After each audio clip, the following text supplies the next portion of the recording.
এবং এই এলেমগুলো শ্রেণী বিন্যাস করতে গিয়ে প্রথম ধাপ যেটা এলেমের দরজায় ঢোকা হয় এটাকে বলে এলমে ওয়াহাম।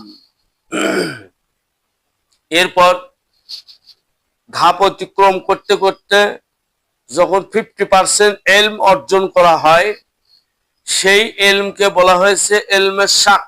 সাক্ষণ মানে সন্দেহ আছে, ওনার কাছ থেকে দিন গ্রহণ করা যাবে না সে বিষয় নিয়ে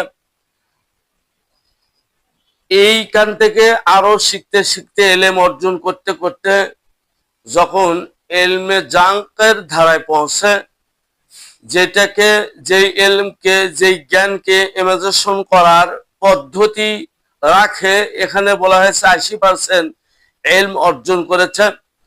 80% এলম অর্জন করার পরেও সেখান থেকে দিন গ্রহণ করলে আমরা ভুলের মধ্যে ফিতনার মধ্যে পড়ে যাব। এইখানে যেই এমন একটা এলম আল্লাহ সুবহানাহু তাআলা আল্লাহ রসুল বলেছেন, আমরা সেই বিষয় নিয়ে কথা বলার চেষ্টা করব।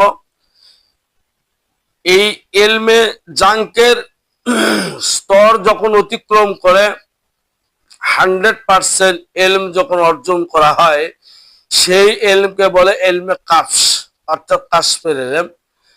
এই কাশফের এলেমের ব্যাখ্যা করা, তর্জমা করা, তাফসীর করায় আমরা সেই জ্ঞান দুঃসাহস করি না। আমরা এটা ওলি আল্লাহর কাছ থেকে জেনে নিব। এবং আল্লাহ পাক কোরআন শরীফের মধ্যে বলেছে এলমে বায়ানাত আর এলমে নাদুন্নি, এই দুই প্রকারের এলেম, অর্থাৎ এলমে শরিয়ত আর এলমে মারিফত।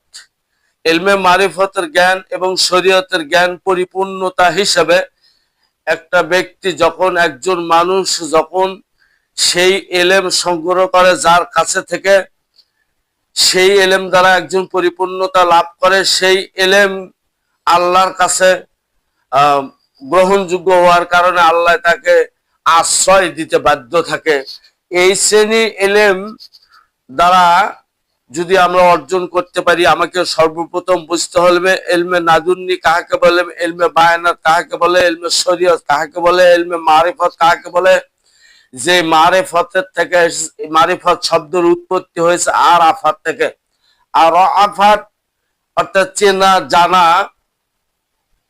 এটা একজন ওলির কাছ থেকে সহবতে তার মহব্বত ভালোবাসার মাধ্যম দিয়ে এমন এক তাসাউফ চরিত্রের প্রভাব বিস্তার লাভ করে, সেই এলেম দ্বারা আল্লাহ তাকে আশ্রয় দেয়।